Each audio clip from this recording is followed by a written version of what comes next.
Hello बच्चों, welcome to my YouTube channel physics arena. This is the third lecture of electromagnetic induction and in this chapter we will discuss about eddy currents. तो चलिए start करते हैं. Last video में हमने discuss किया था motional EMF के बारे में. आई होप आपको समझ में आया होगा. और आज हमारा टॉपिक है एडी करंट्स. एडी करंट्स क्या होते हैं इसको एक बार समझते हैं. देखिए बच्चों, यहाँ पर मैं एक मेटल का प्लेट बनाता हूँ. Let us suppose we have a metal plate here. एक मेटल का प्लेट है और यहाँ पर एक मैग्नेट को मैंने यहाँ रखा और मैग्नेट का ये नॉर्थ पोल है और ये साउथ पोल है. And you know magnetic field lines will come out of the this magnet. और फील्ड लाइन जो है वो कुछ इस तरह से बनती हैं, लाइक दिस. अब हम इसमें क्या करेंगे, हम इस मैग्नेट को टू एंड फ्रो मूव करेंगे. मतलब इस मैग्नेट को इस तरह से आगे और पीछे बार बार मूव करेंगे. कुछ देर तक जब हमने इसको इस तरह से मूव किया और उसके बाद हमने ऑब्जर्व किया कि ये जो प्लेट है इट गेट्स हीटेड अप. ये प्लेट गर्म हो गई. अब हमें ये समझना था कि ऐसा मोशन करने से ये प्लेट गर्म कैसे हुई. इसके लिए एक्सप्लेनेशन दिया गया कि कोई भी मेटल की प्लेट जनरली गर्म तब होती है जब उसको आग में रखा जाए या फिर उसमें से करंट फ्लो करवाया जाए. अब इसको आग में तो रखा नहीं है और वैसे देखा जाए तो इसमें करंट भी फ्लो हमने नहीं करवाया ज़बरदस्ती. लेकिन अकॉर्डिंग टू फैराडे लॉ इस बात को एक्सप्लेन किया जा सकता है कि ज़रूर इस प्लेट के अंदर करंट क्रिएट हुए होंगे और उन करंट्स के कारण ही ये प्लेट गर्म हुई होगी. अब फैराडे का लॉ क्या था, तो फैराडे का फर्स्ट लॉ मैंने आपको लास्ट वीडियो में बताया था. फैराडे लॉज, तो फर्स्ट लॉ उसका था whenever there is change in flux, whenever there is change in flux there is induced EMF and hence induced current. तो जब आप इस मैग्नेट को मूव करते थे ये तभी हीट अप होती थी. इसका मतलब क्या हुआ कि मैग्नेट को मूव करने से नंबर ऑफ लाइंस जो इसके साथ लिंक हो रही हैं मैग्नेटिक फील्ड लाइंस की वो चेंज हो रही हैं. मतलब फ्लक्स चेंज हो रहा है. तो फ्लक्स चेंज हो रहा तो तब इसमें करंट फ्लो करेगा और करंट इस तरह से फ्लो करेगा कि ये अपने ही कॉज को अपोज करेगा और उस करंट के कारण ही ये मेटल प्लेट जो है वो हीट अप हो चुकी है. अगर मैं इसको आपको फ्रंट व्यू दूं, इस प्लेट का फ्रंट व्यू इस तरह से होगा और इस प्लेट के अंदर करंट्स जो हैं, मतलब इस प्लेट के अंदर बहुत सारे फ्री इलेक्ट्रॉन्स आपको जानते हैं कि होंगे और वो free electrons they will start moving in this direction like this. They can be anti clockwise, they can be clockwise, that depends upon how you moving the magnet. It will be like this. इस तरह से गोल गोल current जो है वो घूमेंगे. It may be clockwise और it may be anticlockwise sometimes, depends upon the how you are moving the magnet, whether you moving the magnet away from the plate और moving the magnet towards the plate. तो वो ये बात उस पर depend करती है. तो ये जो करंट इसमें बनते हैं, ये इलेक्ट्रॉन्स जो इस तरह से गोल गोल फ्लो करते हैं, ये हम इन्हें कहते हैं एडी करंट्स. अब इनको एडी करंट क्यों कहा जाता है, क्योंकि they are like eddies. Eddies एक वर्ड है, आपने सुना होगा सी में, समुद्र में कभी कभार पानी जो है वो गोल गोल घूमने लगता है. These are called eddies. Eddies कहते हैं या इनको वर्लपूल कहते हैं. आपने बहुत बार देखा होगा, अगर आपके पास रेफ्रिजरेटर है वर्लपूल का तो उस पर जो वर्लपूल का लोगो है वो कुछ इस तरह से बना हुआ है, वर्लपूल. तो उसका मतलब यही होता है. तो बेसिकली एडीज का मतलब होता है वर्लपूल. इसलिए ये करंट का जो फ्लो है ये गोल गोल था like eddies, that's why we say it as eddy current. या इसको फैकॉल्ट करंट भी कहते हैं. फैकॉल्ट करंट क्यों कहते हैं, क्योंकि फैकॉल्ट वाज अ साइंटिस्ट जिसने इस करंट का के बारे में स्टडी किया, दैट्स व्हाई उसके नाम से इसको कहा जाता है. इसका जो स्पेलिंग है वो है FOCAULT, फैकॉल्ट करंट. ओके, तो ये आपको समझ में आया होगा कि जब भी किसी मेटल प्लेट के साथ फ्लक्स लिंक होगा और वो फ्लक्स जब चेंज होगा तो उस मेटल प्लेट में करंट फ्लो करेगा और उस करंट को हम कहेंगे एडी करंट। एडी करंट के बहुत सारे फायदे भी हैं और बहुत सारे नुकसान भी हैं। तो चलिए अब उसके फायदे और नुकसानों के बारे में समझते हैं। सबसे पहले मैं आपको एक बात और समझा देता हूँ यहाँ पर। एडी करंट्स का एक और जस्टिफिकेशन है, मैं एक एक्सपेरिमेंट के थ्रू आपको बताता हूँ। मान लीजिए हमारे पास इस तरह का एक सिलेंडर है, हॉलो सिलेंडर, जस्ट लाइक जैसे शटल कॉक का बॉक्स होता है उसी तरह का एक इस तरह का बॉक्स है, ऊपर से भी ओपन है, इधर से भी ओपन है, just like a cylinder, open cylinder from both ends. और इस सिलेंडर पर आपने कॉइल को लपेट दिया इस तरह से, जस्ट लाइक अ सोलेनॉइड। ये हमने वायर लपेटी, एक वायर इज इंसुलेटेड इस तरह से, और यहां पर आपने एक एसी का सोर्स लगा दिया, एसी लगा दिया। एसी होता है ऑल्टरनेटिंग करंट, बार बार अपनी डायरेक्शन को बदलता है, पहले करंट ऐसे जाएगा फिर वापस आएगा, फिर आगे जाएगा फिर वापस आएगा, और वैल्यू भी बार बार बदलती रहती है।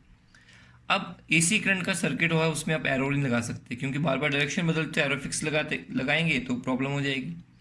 और इसके ऊपर एक आप डिस्क रख दीजिए, डिस्क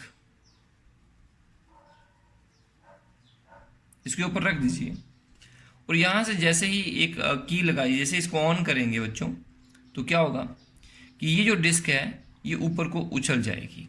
अब डिस्क ऊपर को क्यों उछलेगी, उस बात को समझना है। तो देखिए, आप जानते हैं कि जब यहाँ से एसी सोर्स जाएगा, आप जानते हैं इसके अंदर यहाँ पे मैग्नेटिक फील्ड होगी सोलेनॉइड वाली, मैंने आपको लास्ट वीडियो में कुछ लास्ट वीडियोस में लास्ट चैप्टर में बताया था। यहाँ पे मैग्नेटिक फील्ड होगी और उसका वैल्यू होता है mu not an into I. And you know AC current का जो वैल्यू है वो बार बार चेंज होता है। जब बार बार चेंज होगा तो मैग्नेटिक फील्ड भी बार बार चेंज होगी। बिल्कुल, अब जब मैग्नेटिक फील्ड चेंज होगी और वही मैग्नेटिक फील्ड इस कॉइल के इस डिस्क के अंदर से भी जा रही है, तो क्या होगा, इस डिस्क के अंदर करंट फ्लो करेगा, एडी करंट्स फ्लो करेंगी, क्योंकि वायर में करंट फ्लो करता है लेकिन प्लेट में एडी करंट्स फ्लो करेंगी। और एडी करंट इस तरह से फ्लो करेंगे कि वो अपने ही कॉज को अपोज करेंगी। मैंने आपको बताया था इंड्यूस्ड ईएमएफ इस तरह से बनती हैं कि वो अपने ही कॉज को अपोज करती हैं। तो इसके अंदर एडी करंट्स बनेंगी इस तरह से कि अपने कॉज को अपोज करेंगी। कॉज क्या है, फ्लक्स का बढ़ना या घटना। अगर फ्लक्स बढ़ रहा है, मान लीजिए इसमें से फ्लक्स जो है वो इंक्रीज हो रहा है, क्योंकि करंट इंक्रीज हो रहा है तो मैग्नेटिक फील्ड इंक्रीज हो रही है, इसकी मैग्नेटिक फील्ड इंक्रीज हुई तो इसमें से जो फ्लक्स लिंक हो रहा है वो इंक्रीज होगा, और इसके अंदर करंट इस तरह से फ्लो करेगा कि वो उस इंक्रीज को अपोज करेगा। मतलब ये अपनी खुद की फील्ड नीचे की तरफ बनाएगा, और उसके लिए इसको अपने अंदर करंट फ्लो करवाना पड़ेगा। तो जैसे ही उसको करंट फ्लो करवाना पड़ा तो उसका जब इधर को नीचे को फील्ड बनाएगा तो नीचे वाला फेस नॉर्थ हो जाएगा और वाला साउथ हो जाएगा। और इस सोलेनॉइड का भी ये नॉर्थ फेस है और ये साउथ फेस है, तो north north repel each other, और जो कॉइन है वो ऊपर को उछल जाएगा। तो फाइनली ये जो हमने एक्सपेरिमेंट देखा ये प्रूफ कर रहा है कि मेटल प्लेट्स के अंदर जब फ्लक्स चेंज होता है तो उसके अंदर एडी करंट्स ज़रूर बनते हैं। इसके अलावा एक चीज़ मैं आपको और समझा सकता हूँ। मान लीजिए हमारे पास यहाँ पर एक बार पेंडुलम है एक हमारे पास, और उस पेंडुलम में एक आपने यहाँ पे बॉब की फॉर्म में एक प्लेट लगा दी हुई है, और यहाँ पर एक मैग्नेट लगा दीजिए नॉर्थ पोल, और यहाँ पे एक मैग्नेट लगा दीजिए साउथ पोल। और आप जानते हैं यहाँ से यहाँ मैग्नेटिक फील्ड लाइंस इस तरह से क्रिएट हो जाएंगी। ओके, अब यहाँ पर किसी भी तरह का रेजिस्टेंस नहीं है। तो सोचिए बच्चों, अगर ये मैग्नेटिक फील्ड नहीं होती तो ये जो आपका बार पेंडुलम है ये इस तरह से ऑसिलेट करता, बिल्कुल अनडैम्प्ड ऑसिलेशंस होती हैं, अनडैम्प्ड, क्योंकि इसकी डैम्पिंग नहीं होगी। मतलब ऑसिलेटर जो है वो हमेशा ही इस तरह से मूव करता रहेगा, कभी रुकेगा नहीं, क्योंकि कोई रोकने वाला है नहीं, राइट। अब जैसे ही मैंने इसको मैग्नेटिक फील्ड को ऑन किया तो क्या हुआ, धीरे धीरे क्या हुआ, ये रुकना शुरू हो गया और डैम्पिंग हो गई। डैम्पिंग का मतलब होता है कि उसका मोशन धीरे धीरे स्लो हो गया, मतलब पेंडुलम जो है वो ऐसे घूम रहा था, धीरे धीरे करते रुक गया। रुका क्यों, क्योंकि उसकी एनर्जी लॉस हो रही है। कैसे हो रही है, कौन अपोजिशन दे रहा है, चलिए उसको समझते हैं। देखिएगा, अब देखिए जैसे ये प्लेट जो है ये मेटल की प्लेट है। जैसे मेटल की प्लेट हमने अभी देख रहे हैं, इसके अंदर से कोई भी मैग्नेटिक फील्ड लाइन क्रॉस नहीं कर रही, लेकिन ये मैग्नेटिक फील्ड जैसे यहाँ पे पहुंचेगी, इस जगह पे जो नीचे को आएगी, तो अब एक लाइन इसके अंदर से गुजर रही है। मतलब इसके अंदर से जो फ्लक्स था वो पहले 0 था, अभी 1 हो गया, फिर वो आगे पहुंचेगी 2 हो गया, फिर 3 हो गया, फिर 4 हो गया। तो जैसे यहाँ से यहाँ एंटर करेगी तो उसके अंदर जो फ्लक्स लिंक करेगा वो बढ़ेगा। And whenever there is change in flux there is induced EMF. तो इसके अंदर एक इंड्यूस्ड ईएमएफ क्रिएट हो जाएगी, और वो इंड्यूस्ड ईएमएफ इसी अपने ही कॉज को अपोज करेगी। कॉज क्या है? इसका अंदर को आना, जिससे फ्लक्स इंक्रीज हुआ, तो ये अंदर के आने को अपोजिशन मिलेगी, और जिसके कारण इसकी रिटार्डेशन हो जाएगी। फिर से जब ये यहाँ पे पहुंच गई थी प्लेट, उसके बाद ये प्लेट बाहर को निकलेगी। जब बाहर को निकलेगी फिर फ्लक्स डिक्रीज होने लगा। जब डिक्रीज होने लगा फिर से इसके अंदर एडी करंट चलेंगे, और इस तरह से चलेंगे कि वो अपने ही कॉज को अपोज करेंगे। कॉज क्या है? इधर से बाहर आना, तो बाहर आने को अपोजिशन मिलेगी, इसलिए इसका स्पीड जो है वो कम हो जाएगा। फिर से जब इसके अंदर जाएगी दोबारा इसको अपोजिशन मिलेगी, फिर इस तरह से धीरे धीरे ये रुक जाती है और डैम्पिंग हो जाती है। एडी करंट्स की और बहुत सारी एप्लीकेशंस हैं, उनमें से एक एप्लीकेशन है इंडक्शन फर्नेस। तो चलिए इंडक्शन फर्नेस को समझते हैं कि ये क्या है। फर्नेस मतलब तो भट्टी एक तरह से। इंडक्शन फर्नेस क्या होता है देखिए, मान लीजिए हमारे पास एक बहुत बड़ा कंटेनर है, और इस कंटेनर में बहुत बड़े बड़े मेटल के पीस रखे हुए हैं, और इन मेटल के पीसीस को हमें मेल्ट करना है, और मेल्ट करके कुछ और बनाना है। अब इनके हमारे पास दो ऑप्शन हैं, या तो हम इनको गर्म करें आग जला के कोयले से, या पेट्रोलियम का यूज़ करके, but that is very costly. तो एक ऑप्शन हमारे पास ऐसा बनता है कि हम यहाँ पे एक इलेक्ट्रोमैग्नेट लगा दें। There is electromagnet like this, और यहाँ पर भी एक इलेक्ट्रोमैग्नेट लगा दें कुछ इस तरह से, और इन दोनों का कनेक्शन जो है वो एक एसी सप्लाई के साथ दे दें। This is AC, okay. ये हो नॉर्थ पोल और ये हो साउथ पोल। अब एसी का पोलैरिटी बार बार बदलता रहता है, इसलिए अभी ये नॉर्थ है और ये साउथ है, और कुछ देर के बाद ये साउथ हो जाएगा और ये नॉर्थ हो जाएगा। मतलब अभी लाइनें यहाँ से यहाँ जा रही हैं, फील्ड लाइन्स यहाँ से यहाँ जा रही हैं। कुछ देर के बाद with in a fraction of seconds flux उल्टा हो जाएगा, फिर मैग्नेटिक फील्ड लाइन्स इधर को जाएंगी, फिर फील्ड लाइन इधर को आएंगी, तो बार बार अपनी डायरेक्शन बदलेंगी। और साथ साथ में इन फील्ड लाइन्स का जो मैग्नीट्यूड है, फील्ड का जो मैग्नीट्यूड है फ्लक्स का, वो भी चेंज होता रहेगा, बिकॉज इट्स एसी। आप जानते हैं ऑल्टरनेटिंग करंट जो है वो टाइम के विद रिस्पेक्ट में लगातार बदलता रहता है। ये देखिए, इधर को करंट ले लीजिए, इधर को टाइम ले लीजिए, ये हम अगले चैप्टर में डिस्कस करेंगे एसी के बारे में। तो लगातार करंट बदल रहा है, पहले बढ़ रहा है फिर घटा, फिर नीचे को बढ़ा फिर घटा, फिर बढ़ा फिर कम हुआ, इस तरह से। तो जिसके कारण जो मैग्नेटिक फील्ड है इसकी वो होती है म्यू नॉट एन आई। तो वो करंट पे डिपेंड करती है, जब करंट लगातार बदल रहा है तो फील्ड भी बदल रही है। अब इसकी एसी की जो फ्रीक्वेंसी है वो जितनी ज़्यादा रखेंगे, मतलब एक सेकंड में वो कितनी साइकिल्स बना रहे हैं, उतना ज़्यादा फास्ट ये फ्लक्स चेंज करेगा। And this flux is also linked with this metal boxes और मेटल क्यूब्स, और उसके कारण क्या होगा, इन मेटल क्यूब के अंदर एडी करंट चलने लगेंगे, because whenever there is change in flux there is induced EMF. और वो इतने ज़्यादा करंट चलने लगेंगे कि उनसे जो हीट प्रोड्यूस होगी, करंट का एक इफेक्ट होता है हीटिंग इफेक्ट, तो हीट प्रोड्यूस होगी और उसी हीट से ये सारे के सारे जो हैं वो मेल्ट हो जाएंगे। तो इस तरह से इंडक्शन फर्नेस में हम लोग मेटल्स को मेल्ट कर सकते हैं, बट हाँ नॉन मेटल को मेल्ट नहीं कर सकते, क्योंकि नॉन मेटल के अंदर एडी करंट्स नहीं हो सकते, क्योंकि उनके पास फ्री इलेक्ट्रॉन्स नहीं होते हैं। इसी की तरह की एक एप्लीकेशन और भी है, इसको हम इलेक्ट्रिक ब्रेक्स की फॉर्म में यूज़ भी करते हैं। इलेक्ट्रिक ब्रेक्स में भी एडी करंट्स का कॉन्सेप्ट यूज़ होता है। देखिए इलेक्ट्रिक ब्रेक्स किस तरह से लगाई जाती हैं। मान लीजिए हमारे पास ये किसी गाड़ी का, ट्रेन के 2 पहिए हैं, टायर हैं, और इन टायर का जो एक्सल है ये बीच वाला, इसके साथ में आप एक प्लेट को इस तरह से लगा दीजिए। ये प्लेट है एक, और जैसे ये टायर घूमेगा तो ये प्लेट भी साथ साथ में घूमेगी लाइक दिस, बिल्कुल। और यहाँ पर एक नॉर्थ पोल लगा दीजिए और यहाँ पे एक साउथ पोल लगा दीजिए मैग्नेट, और इनको भी आप इलेक्ट्रोमैग्नेट ही रखिएगा। और इनके में जो करंट फ्लो करेगा इलेक्ट्रोमैग्नेट में, उसका कंट्रोल जो है वो ड्राइवर के पास रहेगा ट्रेन के। और जैसे ही उन्हें ब्रेक लगानी होगी, मान लीजिए जो ट्रेन है वो 140 किलोमीटर पर आवर की स्पीड से चल रही है, हमने गाड़ी को रोकना था, इसलिए हमने क्या किया, एक स्विच ऑन किया, उससे यहाँ से मैग्नेटिक फील्ड ऑन हो गई और यहाँ से यहाँ मैग्नेटिक फील्ड आने लगी। अब देखिए क्या होने लगेगा कि ये जो कॉइल है, ये जो प्लेट है, सॉरी, ये प्लेट जो है वो इस मैग्नेटिक फील्ड में घूम रही है। मतलब जब ये प्लेट इसके परपेंडिकुलर होगी, जब इसके परपेंडिकुलर होगी तब लाइनें गुजरेंगी, जब ये इसके पैरेलल हो जाएगी तब लाइनें नहीं गुजरेगी।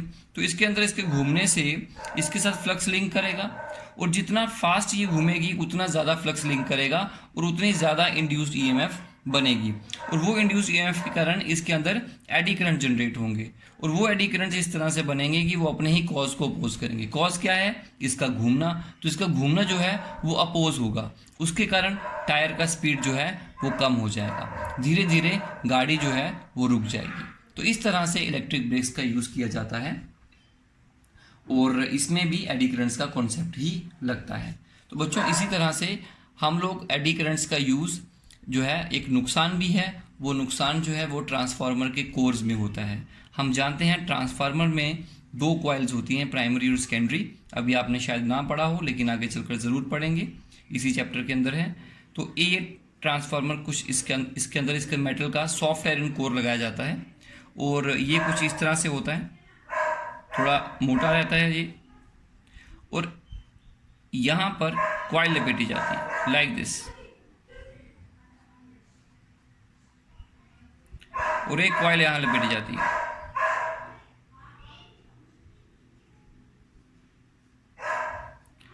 और यहाँ पे एक्सटर्नल सोर्स लगाया जाता है RL, लोड रेजिस्टेंस। तो बच्चों क्या होता है कि जब इसमें AC करंट फ्लो करेगा इस कॉइल में, तो यहाँ पे मैग्नेटिक फ्लक्स बनेगा। वो मैग्नेटिक फ्लक्स जो होगा वो बार बार चेंज करेगा, क्योंकि करंट बार बार चेंज कर रहा है। तो उसके कारण इस आयरन कोर के अंदर एडी करंट्स बनेंगी। जब एडी करंट्स बनेंगी उसके कारण हीट प्रोड्यूस होगी, और वो हीट जो है वो रेडिएट करेगी।